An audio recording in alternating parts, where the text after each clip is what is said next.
दोस्तों, आप सबका बहुत बहुत स्वागत है। दोस्तों, आज की वीडियो में हम जो आईयूपीएसी नामकरण था उसका पार्ट 2 देखेंगे। इसमें दोस्तों हम आईयूपीएसी नामकरण उन संकुल यौगिकों का करेंगे जिनमें एक से ज्यादा लिगेंड होते हैं। पिछली वीडियो में दोस्तों हमने एक लिगेंड वाले संकुल यौगिक का आईयूपीएसी नामकरण समझ लिया था, अच्छे से सीख लिया था।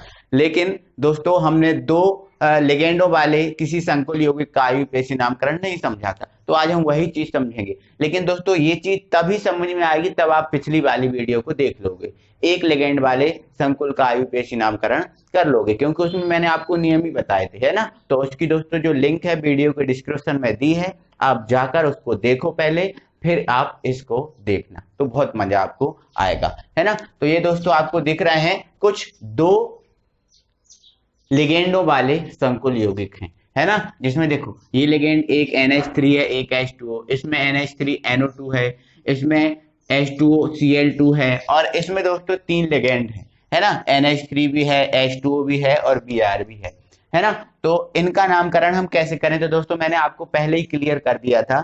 यदि किसी संकुल में एक से ज्यादा लिगेंड है तो उनका जो नामकरण है वो हम किसके आधार पर करते हैं, वो हम अंग्रेजी वर्णमाला के आधार पर करते हैं। बाकी नियम है ना और सब चीजें आपको पता ही है, ठीक है। तो सुनो, स्टार्ट करते हैं अब। दोस्तों जैसे हमें इसका आईयूपीएसी नामकरण करना है ना, तो सुनिए, है ना। तो देखो इधर सबसे पहले हमारा काम क्या होता है, धनायन का नाम लिखना, क्योंकि हमने ये यहाँ पर आपको स्ट्रक्चर भी बना दिया है कि किसको एक नंबरिंग किसके हिसाब से नंबरिंग करते हैं। सबसे पहले हम धनायन का नाम लिखते हैं, इसके बाद हम लिगेंड का नाम लिखते हैं, इसके बाद दोस्तों हम क्या करते हैं, केंद्रीय धातु परमाणु का नाम लिखते हैं, और इसके बाद हम क्या ऋणायन का नाम लिखते हैं। ये चीजें हैं, ये हमारा क्रम होता है आईयूपीएसी नामकरण करने का, है ना। तो सबसे पहले धनायन को, तो धनायन क्या होता है, ब्रैकेट के बाहर होता है, तो इसके ब्रैकेट के बाहर तो कुछ नहीं है, मतलब इसमें धनायन है ही नहीं, तो इसको छोड़ दो। अब दूसरा हमारा काम क्या है, लिगेंड को लिखना। किसको लिखना, लिगेंड को लिखना। तो अब यहां पर हमारे पास दो लिगेंड हैं, एक H2O है और एक NH3 एमीन है, ठीक है। तो H2O को पहले लिखें कि एमीन को पहले लिखें, किसको पहले लिखें, ये चीज तो हमारे सामने है, किसको पहले लिखें। तो इधर आप सुनो, समझो, इधर देखो, एकबा एकबा जो NH3 क्या होता है, वो दोस्तों एमीन होता है। क्या होता है, एमीन होता है, ठीक है। इधर देखो एमीन, ठीक है, एमीन होता है। और जो H2O होता है इसको हम क्या बोलते हैं, एक्वा, है ना, एक्वा, एक्वा, है ना, ऐसा बोलते हैं। इसको क्या बोलते हैं, एक्वा बोलते हैं, ऐसा ही बोलते हैं। देखो अब E और E एक नंबर पे है, बराबर है, तो इसको तो हम देखेंगे नहीं। अब जो बराबर है हम उसको नहीं देखते, अब हम दूसरा देखेंगे। देखो दूसरा इसमें क्या है, M है, और दूसरा इसमें क्या है, C है। तो आप ये बताओ M और C में पहले कौन आता है, C आता है, बाद में कौन आता है, M आता है।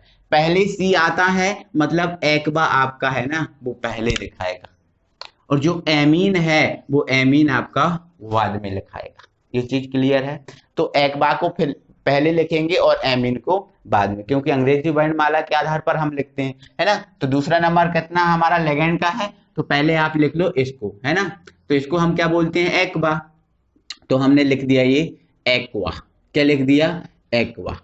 अब इसके बाद हमें क्या लिखना है, इसको लिखना है। अब यहाँ पर देखो ये कितने हैं, 5, तो 5 के लिए क्या लिखते हैं, पेंटा, तो ये लिख दिया पेंटा। और ये क्या है, एमीन, तो लिख दिया पेंटा एमीन, कोई दिक्कत ही नहीं है, ठीक है। अब इसके बाद हम किसका नाम लिखते हैं, केंद्रीय धातु परमाणु का। तो यहाँ पर केंद्रीय धातु परमाणु क्या है, CO है, और CO को हम क्या बोलते हैं, कोबाल्ट। लेकिन यहाँ पर अम लगाते हैं हम लास्ट में, तो ये क्या हो जाएगा, कोबाल्टम। क्या हो जाएगा, कोबाल्टम। इसके बाद हम क्या लिखते हैं, इसकी ऑक्सीकरण अवस्था लिखते हैं। क्या लिखते हैं, ऑक्सीकरण अवस्था। तो इस केंद्रीय धातु परमाणु की ऑक्सीकरण अवस्था क्या है, उसको निकाल लो, तो निकालो। CO की तो निकालना है, तो CO की क्या हो जाएगी, X प्लस NH3 क्या है, उदासीन होता है, और उदासीन की क्या होती है, 0 × 5 प्लस H2O, आपको पता है H2O भी उदासीन है, और इस उदासीन की क्या हो जाएगी, 0 बराबर 0। तो X बराबर क्या आ जाएगा, 0 आ जाएगा, है ना। अब 0 आ गया, इसकी CO की जो ऑक्सीकरण अवस्था है वो कितनी निकल के आ गई, 0। तो इसके बाद हम क्या करते हैं, अंत में जो केंद्रीय धातु परमाणु है उसका नाम लिखने के बाद उसके बाद हम क्या लिखते हैं, उसकी ऑक्सीकरण अवस्था। तो यहाँ पर हम इसकी ऑक्सीकरण अवस्था लिख लेंगे तो क्या आएगी, 0, क्योंकि 0 को रोमन में हम ऐसे ही लिखते हैं, है ना। क्लियर है कहानी। तो ये हो गया इसका पूरा IUPAC नाम।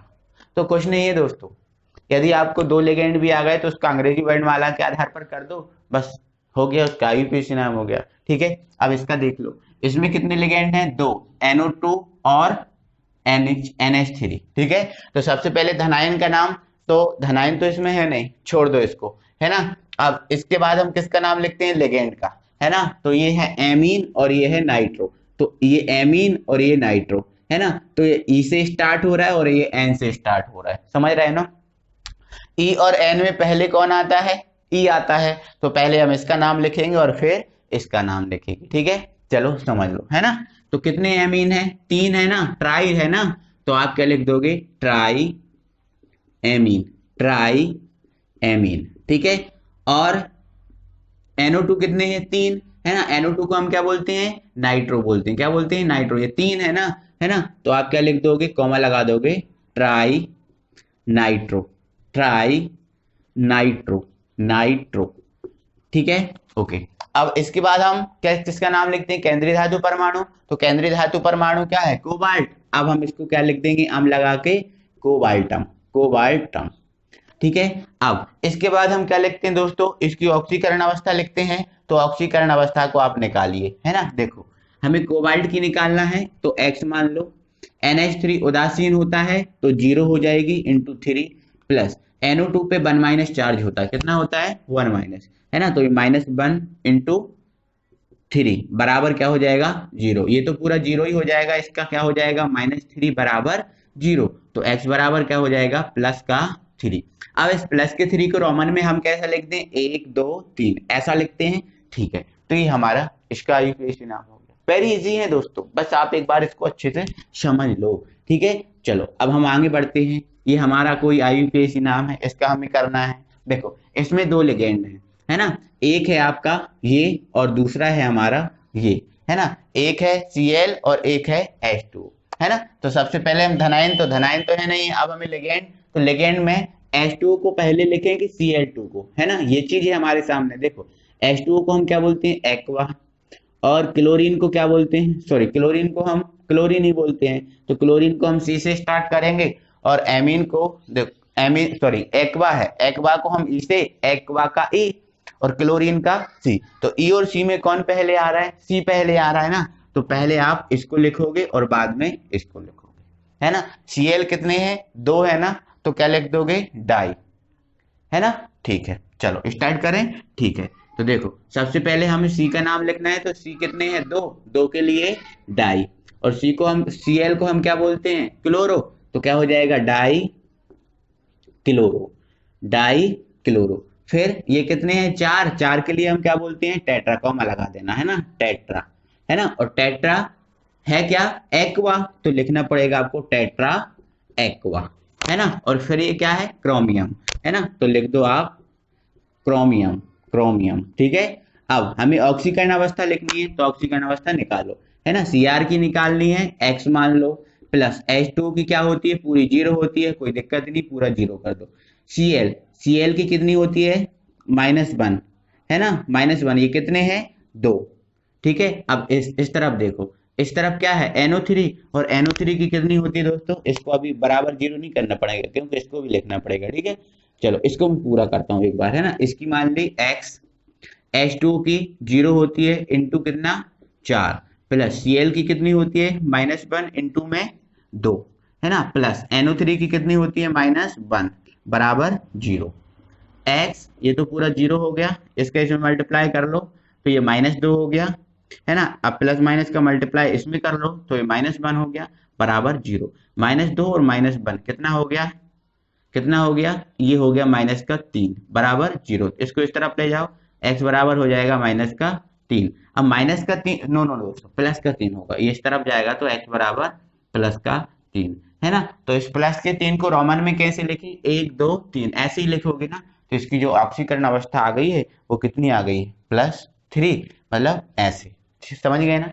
तो ये इसका आईयूपीएसी नो नो हाँ अभी पूरा नहीं हुआ है ना, ये अभी इसकी ऑक्सीकरण अवस्था आ गई, इतना काम हमारा खत्म। ठीक है, इधर तक पहुंचे थे। अभी तक हम देख रहे थे यहाँ पर कुछ नहीं था, लेकिन यहाँ पर अब है NO3 है ना। और इसके बाद हम किसका नाम लिखते हैं, ऋणायन का ही नाम लिखते हैं, क्योंकि चौथा नंबर किसको दिया है, ऋणायन को। केंद्रीय धातु परमाणु को हमने पूरा लिख ही दिया है, अब हमें ऋणायन को लिखना है। तो ऋणायन में क्या है, NO3, और NO3 को हम क्या बोलते हैं, नाइट्रेट। तो हमें यहाँ पर लिखना पड़ेगा नाइट्रेट। क्या लिखना पड़ेगा, नाइट्रेट, है ना। तो आई होप दोस्तों कि ये समझ में आ गया होगा। तो ये इसका आईयूपीएसी।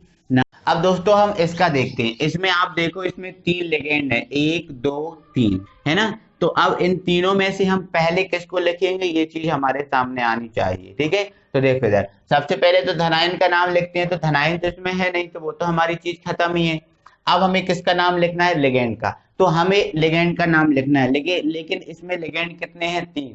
अब 3 में से पहले किसको लिखें, ये भी तो हमें समझ में आना चाहिए। ठीक है, तो इधर देखो, अब पहले मैं इसके इंग्लिश नाम लिखता हूँ। इसका नाम क्या है, एमीन, है ना। तो एमीन को हम कैसे लिखते हैं, ये। इसका नाम क्या है, एक्वा। एक्वा को हम कैसे लिखते हैं, ऐसे। और इसका नाम क्या है, ब्रोमो, है ना। तो ब्रोमो को हम कैसे लिखते हैं, इस टाइप से, है ना। आ गया समझ में, ठीक है। अब अंग्रेजी वर्णमाला पे आ जाओ। तो अंग्रेजी वर्णमाला में सबसे पहले कौन आता है, ए के बाद कौन आता है, बी आता है ना। तो बी का क्या हो जाएगा, बी आर, है ना। तो सबसे पहले तो कौन को लिखेंगे हम, बी आर को। तो सबसे नंबर 1 पे तो हम किसको लिखेंगे, बी आर को। इसकी कहानी खत्म, ये नंबर 1 मिल गया इसको। अब इसमें भी ई है, इसमें भी ई है, इन दोनों में से किसको पहले लिखें। तो सुनो इधर, ई और ई समान है, तो हमें पता नहीं चल रहा किसको पहले लिखें, है ना। तो ई को छोड़ दो, अब समान वाले को छोड़ दो। अब दूसरा वाला देखो, इसमें दूसरा वाला एम है और इसमें दूसरा वाला क्या है, सी है। तो सी और एम में पहले कौन आ रहा है, सी आ रहा है। सी आ रहा है ना पहले, मतलब दूसरा नंबर इसको मिलेगा। अब दूसरा इसको मिला तो तीसरा किसको मिल जाएगा, इसको मिल जाएगा। तो सबसे पहले Br को लिखना है, फिर H2O को लिखना है, फिर NH3 को लिखना है। क्लियर है कहानी, ठीक है, चलो, है ना। तो सबसे पहले किसको, Br को। तो Br को हम क्या बोलते हैं, ब्रोमो बोलते हैं। तो ये हमने लिख दिया ब्रोमो, ठीक है, कॉमा लगा दो। फिर H2O को हम क्या बोलते हैं, एक्वा। तो ये हमने एक्वा लिख दिया, कॉमा। फिर NH3 को हम क्या बोलते हैं, एमीन। लेकिन NH3 कितने हैं, 4 हैं। तो आप क्या लिख दोगे, टेट्रा एमीन, टेट्रा एमीन, है ना। इतना हो गया। देखो लिगेंड हमारे खत्म। अब हम इसके बाद किसको लिखते हैं, केंद्रीय धातु परमाणु को। केंद्रीय धातु परमाणु क्या है, CO को हम क्या बोलते हैं, कोबाल्ट। तो ये लिख दिया हमने कोबाल्ट। हम लगा देते हैं, तो ये हो गया कोबाल्टम। क्लियर है कहानी, चलो। इसके बाद हम क्या करते हैं, केंद्रीय धातु परमाणु की ऑक्सीकरण अवस्था लिखते हैं। ठीक है, तो इसकी ऑक्सीकरण अवस्था निकालो, CO की, है ना। तो CO की निकालना है, तो X मान लो CO को। NH3 की कितनी होती है, 0 × 4, प्लस H2O की भी क्या, 0, प्लस Br की कितनी होती है, -1 होती है, प्लस NO3 की -1। ये सब चीजें मैंने आपको बता के रखी है दोस्तों, कि NO3 पर, Br पर, H2O पर, NH3 पर क्या चार्ज होता है। सब चीजें मैंने आपको बता दी है, लिगेंड आपको समझा दिए हैं, है ना। तो उन चीजों को आपको पता होगा, तब ये चीज आप कर पाओगे। ठीक है, चलो, इंटू क्या, 2 बराबर 0। इसको सॉल्व करो, ये पूरा 0 हो गया, ये पूरा 0 हो गया। ये क्या हो जाएगा आपका, -1। इधर 2 का -1 में करो, तो -2 बराबर 0। 2 और 1 क्या हो जाएगा, -3 बराबर 0। इसको आप इस तरफ ले जाओ, तो x बराबर क्या जाएगा, +3, है ना। इस प्लस के 3 को हम रोमन में कैसे लिखते हैं, 1 2 3 ऐसे लिखते हैं, ये लिखते हैं। इसका काम खत्म। अब हमारा क्या होता है, ऋणायन। तो ऋणायन इसमें क्या है, NO3, और NO3 को हम क्या बोलते हैं, नाइट्रेट, है ना। क्या बोलते हैं, नाइट्रेट। तो अंत में आप क्या लिख दोगे, नाइट्रेट, नाइट्रेट। तो ये दोस्तों इनके आईयूपीएसी नाम हो गए। इस प्रकार से यदि 2 लिगेंड होते हैं, तो हम उनका आईयूपीएसी नामकरण करते हैं। ये चीज आपको समझ में आ गई होगी। अब दोस्तों मैं थोड़ा सा और आगे बढ़ूंगा, और यदि आपको किसी संकुल यौगिक का नाम दिया है, केवल आपको संकुल यौगिक का नाम दिया है, तो उस नाम से आप उस संकुल यौगिक को कैसे बनाओगे, उस चीज को समझा रहा हूं। तो आइए हम समझते हैं। तो कुछ संकुल यौगिकों के नाम लिखे हैं, इनसे हमें संकुल यौगिकों की संरचना बनानी है ना। तो संकुल यौगिकों के नाम है, नाम से संरचना कैसे बनाते हैं, उस चीज को भी आप समझिएगा, ध्यान से देखिएगा, है ना। देखो ये लिखा है ट्राई एमीन, और ये लिखा है ट्राई नाइट्रो, और ये लिखा है कोबाल्ट, और ये लिखा है ऑक्सीकरण अवस्था, है ना। तो दोस्तों आपको ये तो चीज पता ही है, ट्राई हो, टेट्रा हो, पेंटा हो, ये चीजें किसके साथ लगी होती हैं, लिगेंड के साथ लगी होती है। किसके साथ, लिगेंड के साथ। और यहाँ पर ये जो ऑक्सीकरण अवस्था वगैरह होती है वो केंद्रीय धातु परमाणु के साथ लगाई होती है या होती है, ये चीजें आपको पता है ना। तो देखो इसमें कोई धनायन नहीं है, इसमें कोई धनायन नहीं है, क्योंकि धनायन क्या होता है, पोटेशियम, सोडियम, ये चीजें होती हैं धनायन में। लेकिन यहाँ पर कोई धनायन है ही नहीं, क्योंकि आगे कुछ नाम नहीं लिखा, क्योंकि डायरेक्ट ये ट्राई एमीन से स्टार्ट हुआ, मतलब ये डायरेक्ट कहाँ से स्टार्ट हुआ, लिगेंड से। अब इससे इसकी संरचना बनानी है तो कैसे बनाते हैं, देखो इधर सबसे पहले आपको पता है धनायन का जो नाम है, देखो सबसे पहले आप क्या किया करो, एक ऐसा करो, एक स्ट्रक्चर बनाओ इस टाइप का, ये 2 डब्बे बना लो। सबसे पहले काम आपका ये 2 डब्बे बना लेना, है ना। अब बोलो इसमें धनायन है क्या, नहीं ना, तो ब्रैकेट के बाहर आपको नहीं लिखना, कोई दिक्कत नहीं। अब क्या बोला इसने, ट्राई एमीन, ट्राई एमीन क्या है, लिगेंड, और लिगेंड को हम डब्बे में ही लिखते हैं ना, तो ट्राई एमीन है। तो देखो ये हमने लिख दिया NH3, एमीन होता है लेकिन ट्राई है तो NH3 का होल थ्राइस, ये लिख दिया। अब ट्राई नाइट्रो है, नाइट्रो भी कितना है, ट्राई में है, मतलब जो आपका NO2 है वो NO2 भी कितना है, 3 है, कोई दिक्कत, इतना। अब ये इतना पहुंच गए, मतलब हमारे दोनों लिगेंड थे वो खत्म हो गए।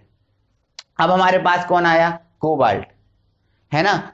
कोबाल्ट और इसके साथ ऑक्सीकरण अवस्था लिखिए, मतलब ये क्या है, केंद्रीय धातु परमाणु, क्या है, केंद्रीय धातु परमाणु। और केंद्रीय धातु परमाणु को हम लिगेंड के बिल्कुल आगे लिखते हैं, तो ये लिगेंड लिख दिया, इसके आगे जो यहाँ पर जो जगह है यहाँ पर कौन लिखाएगा, केंद्रीय धातु परमाणु, तो कौन है, कोबाल्ट, तो इसको हम लिख देंगे CO, कोबाल्ट।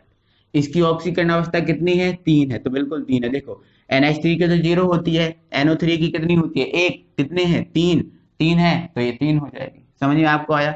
तो ये दोस्तों इसकी संरचना हो गई, ऐसे हमें इसकी संरचना को बनाना है। अब देखो इसकी संरचना को हम कैसे बनाएं, समझो। देखो ये भी डायरेक्ट है, पेंटा से स्टार्ट है, मतलब ये क्या है, लिगेंड जुड़ा हुआ है ना। तो पेंटा कार्बोनिल आयरन और 0। अब आयरन लिखा है और ये 0 लिखा है, मतलब ये चीज है आपको क्या दे के रखिए दोस्तों, ये जो है ना आपको दे के रखा है केंद्रीय धातु परमाणु, और ये चीज क्या है, ये चीज है आपके सामने लिगेंड, है ना। तो सबसे पहले हमारा काम क्या है, इस डब्बे को बना लेना, तो इस डब्बे को बना लिया। इस डब्बे में क्या लिखा, पेंटा कार्बोनिल। अब देखो कार्बोनिल क्या होता है, कार्बोनिल CO होता है।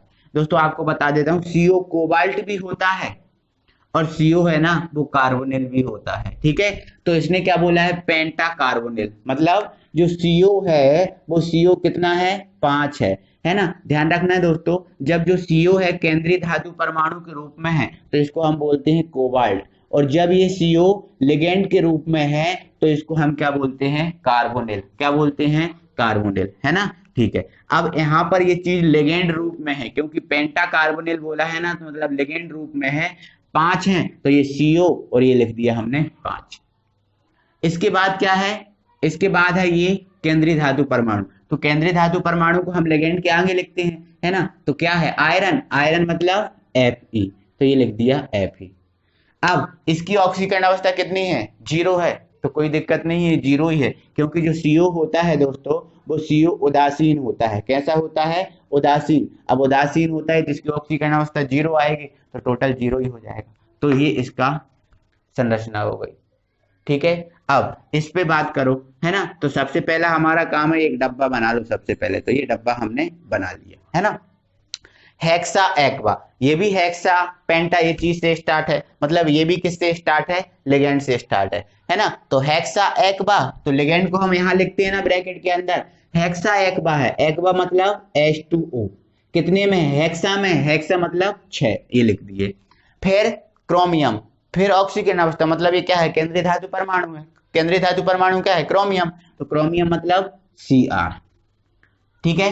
अब इसके बाद इसकी ऑक्सीकरण अवस्था है, और इसके बाद इसका क्या लिखा है, क्लोराइड, है ना। क्या होता है, क्लोराइड, है ना। तो ये हमने लिख दिया क्लोराइड। क्लोराइड क्या होता है, देखो 1 मिनट दोस्तों, ये केंद्रीय धातु परमाणु हो गया, बिल्कुल हो गया।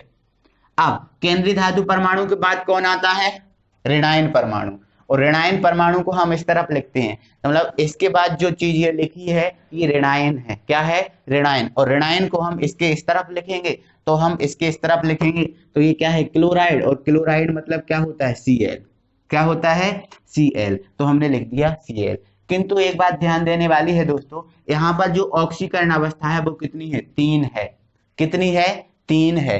क्या इससे ऑक्सीकरण अवस्था 3 निकलेगी? बिल्कुल नहीं निकलेगी दोस्तों। क्यों? क्योंकि H2O की ऑक्सीकरण अवस्था कितनी होती है? 0 होती है। कितनी होती है? 0। तो ये पूरी 0 ही हो जाएगी। और Cl की कितनी होती है? एक Cl की -1 होती है। कितनी होती है? -1 होती है। तो यहाँ से जो ऑक्सीकरण अवस्था आएगी केवल -1 आएगी, है ना। देखो मैं आपको निकाल के बताता हूँ। इसकी क्या हो जाएगी? x। इधर इसकी क्या हो जाएगी? 0 × 6, है ना। और इसकी क्या होगी? -1, है ना, बराबर 0। तो ये तो पूरा 0 ही हो जाएगा, है ना। तो केवल ये मिलेगा तो -1 बराबर 0। तो h बराबर क्या हो जाएगा? +1, है ना। तो ये +1 आ गया। देखो यहाँ पर एक Cl था तो ऑक्सीकरण अवस्था कितनी आई? 1 आई। लेकिन हमें ऑक्सीकरण अवस्था कितनी चाहिए? 3 चाहिए है। तो यहाँ पर हमें Cl कितने लेने पड़ेंगे? 3। कितने लेने पड़ेंगे?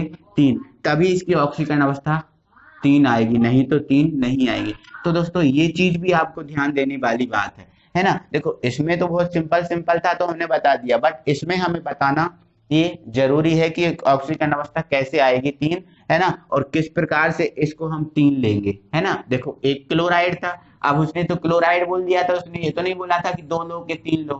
ये तो हमें समझना है कि कितने लेना है। कैसे समझना है? ऑक्सीकरण अवस्था के हिसाब से। ठीक है, चलो आगे बढ़ो। ये हमसे बोला हाइड्रोजन टेट्राक्लोरो। अब देखो हाइड्रोजन पहले आया है। कौन आया पहले? हाइड्रोजन। मतलब जो हाइड्रोजन है वो धनायन है। क्या है? धनायन। तो सबसे पहले हम धनायन को लिखते हैं। तो सबसे पहले तो ये डब्बा बनाओ, ठीक है। इसमें धनायन है? बिल्कुल है। क्या है? हाइड्रोजन। तो ये लिख दो आप H। अब बाद में देखेंगे और क्या क्या करना है, ठीक है। H लिख दिया। अब टेट्रा क्लोरो, मतलब जो क्लोरो है वो टेट्रा में है, मतलब Cl जो है वो कितने हैं? 4 हैं, क्योंकि टेट्रा क्लोरो बोला, ठीक है। फिर क्या बोला इसने? क्यूप्रेट। क्यूप्रेट मतलब कॉपर, तो ये Cu, है ना। अब इस ऑक्सीकरण अवस्था इसकी कितनी है? 2 है। कितनी है? 2। अब दोस्तों ये बताओ ऑक्सीकरण अवस्था 2 कब निकलेगी? ये चीज आपको जरूरी रखना है, याद रखना है, ठीक है। तो देखो इधर इसमें H 1 है ना। तो इसकी H की कितनी होती है? 1 होती है। तो ये लिख दिया। इसकी तो हम निकालते ही हैं, तो X मान लो, है ना, प्लस।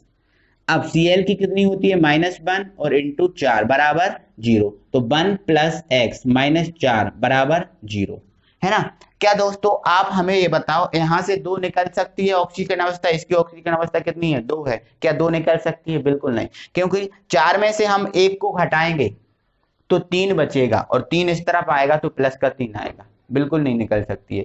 अच्छा ये बताओ 4 में से ऐसा कितना घटाएं कि 2 आ जाए? देखो 4 में से यदि 2 को घटा देंगे तो हमें ऑक्सीकरण अवस्था 2 मिल जाएगी। अब 4 में से 2 कब घटाएंगे? जब आपको हाइड्रोजन 2 होंगे। हाइड्रोजन कितने होंगे? 2 होंगे। तो ठीक है दोस्तों, यहाँ पर हाइड्रोजन में 2 लेना पड़ेंगे, है ना, क्योंकि 2 आप हाइड्रोजन लेंगे तो यहाँ पर कितना आएगा? 2। यहाँ पर 2 आएगा तो यहाँ पर 2। अब 4 में से 2 घटा दो तो कितना बच जाएगा? -2 बराबर 0। अब -2 को इस तरफ ले जाओ तो क्या हो जाएगा? +2। ये चीज आपको समझ में आनी चाहिए। अब इसकी ऑक्सीकरण अवस्था 2 आ गई, मतलब ये हमारा सही है, ऐसा बनेगा, ये चीज सही है। तो यही चीज दोस्तों आपको मायने रखती है कि आप कितना सीख रहे हो, कैसे क्या पढ़ रहे हो, यही चीज आपको समझ में आनी चाहिए। मुझे लगता है कि आपको समझ में आ गई है, और यदि नहीं भी समझ में आई है दोस्तों तो मुझे कमेंट करके बताएं, मैं स्पेशली इस पे अलग से वीडियो बना के आपको बताऊंगा, ठीक है। चलो इसके बाद आगे देखते हैं।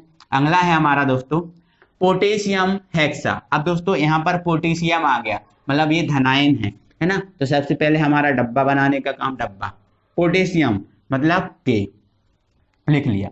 हेक्सा, हेक्सा साइनो, साइनो क्या बोलता है? Cn, और हेक्सा है मतलब 6। फिर फेरेट, फेरेट मतलब वही आयरन, ठीक है। अब इसकी ऑक्सीकरण अवस्था कितनी है? 2 है। कितनी है?